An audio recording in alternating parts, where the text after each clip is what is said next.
Hi friends, welcome to for you Tamizha YouTube channel. இந்த வீடியோவில் general கவர்மெண்ட்லேருந்து release ஆயிருக்க நியூ ஜாப் நோட்டிஃபிகேஷன் பற்றி தான் பார்க்க போகிறோம். இந்த போஸ்டிங்க்கு எக்ஸாம் கிடையாது, அதே மாதிரி அப்ளை பண்ணுறதுக்கு ஃபீஸும் கிடையாது. 45 வயசு வரைக்கும் அப்ளை பண்ணிக்கலாம். இதுக்கு மந்த்லி சேலரியே 1,12,000 வரைக்கும் கிடைக்குது. போஸ்டிங்க்கு அப்ளை பண்ணுறதுக்கு லாஸ்ட் டேட் வந்து மே 4ஆம் தேதி வரைக்கும் கொடுத்துருக்காங்க. நோட்டிஃபிகேஷனில் ஃபுல் டீட்டெயிலாக பார்ப்போம். நோட்டிஃபிகேஷன் பார்த்தீங்கன்னா இன்ஜினியர் இந்தியா லிமிட்டட்லேருந்து ரிலீஸ் பண்ணியிருக்காங்க. இது வந்து ஜென்ரல் கவர்மெண்ட்டோட நிறுவனம் தான். நோட்டிஃபிகேஷனில் டோட்டலாக 91 வேகன்சி கொடுத்துருக்காங்க. அசோசியேட் இன்ஜினியர், அசோசியேட் ஆஃபீஸர் போஸ்டிங்காண்டி நோட்டிஃபிகேஷன் ரிலீஸ் பண்ணியிருக்காங்க. அசோசியேட் இன்ஜினியர் கிரேடு 2 சிவில் இன்ஜினியரிங்க்கு வந்து பிஇ பிடெக் அண்ட் பிஎஸ்சியில் வந்து சிவில் இன்ஜினியரிங் வித் 60% மார்க் இருக்கவங்க அப்ளை பண்ணிக்கலாம். இதுக்கு வந்து 5 இயர்ஸ் எக்ஸ்பீரியன்ஸ் கேட்டிருக்காங்க. அசோசியேட் இன்ஜினியர் மெக்கானிக்கல் போஸ்டிங்க்கு வந்து நீங்கள் பிஇ பிடெக்கில் மெக்கானிக்கல் எடுத்து படிச்சிருந்தீங்கன்னா இதுக்கு அப்ளை பண்ணிக்கலாம். இதுக்கும் 5 இயர்ஸ் எக்ஸ்பீரியன்ஸ் கேட்டிருக்காங்க. நோட்டிஃபிகேஷனில் age limit, number of vacancy, experience எல்லாமே வேரி ஆகுது.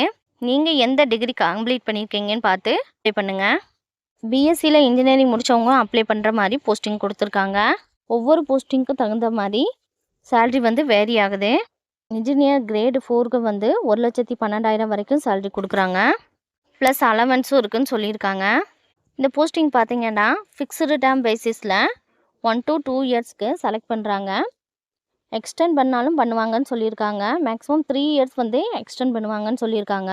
இது வந்து எக்ஸாம் கிடையாது, இன்டர்வியூ மூலமாக தான் செலக்ட் பண்ணுறாங்க. இன்டர்வியூ டேட் வந்து கொடுத்துருக்காங்க.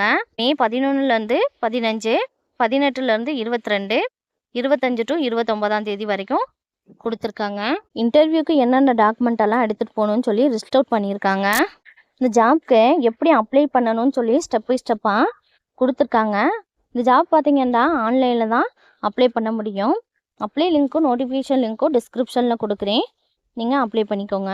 அப்ளை பண்ணுறதுக்கு லாஸ்ட் டேட் வந்து மே 4ஆம் தேதி வரைக்கும் கொடுத்துருக்காங்க. இது கேட்டிருக்க education qualification, experience, upper age எல்லாமே வந்து மார்ச் 31 படி கம்ப்ளீட் பண்ணியிருக்கணும்னு சொல்லியிருக்காங்க. இந்த நோட்டிஃபிகேஷனில் ஒரு கேண்டிடேட் வந்து ஒரு போஸ்டிங்க்கு மட்டும்தான் அப்ளை பண்ண முடியும். ஜாப் லொக்கேஷன் வந்து ஆல் ஓவர் இந்தியா அண்டு அப்ராடில் இருக்குன்னு சொல்லியிருக்காங்க. Thank you friends. உங்களுக்கு ஜாப்க்கு அப்ளை பண்ணுறதுக்கு இன்ட்ரெஸ்ட்டும் எலிஜிபிளும் இருந்தால் அப்ளை பண்ணுங்கள். உங்களுக்கு இந்த வீடியோ பிடிச்சிருந்தா லைக் பண்ணுங்கள். இதுபோல் ஜாப் நோட்டிஃபிகேஷன் தெரிஞ்சுக்கிறதுக்கு நம்ம சேனலை சப்ஸ்கிரைப் பண்ணி வச்சுக்கோங்க. உங்களுக்கு ஏதாச்சும் டவுட் இருந்தால் கமெண்ட் பண்ணுங்கள். உங்கள் ஃப்ரெண்ட்ஸ் அண்ட் ரிலேஷனுக்கு ஷேர் பண்ணுங்கள். தேங்க்யூ.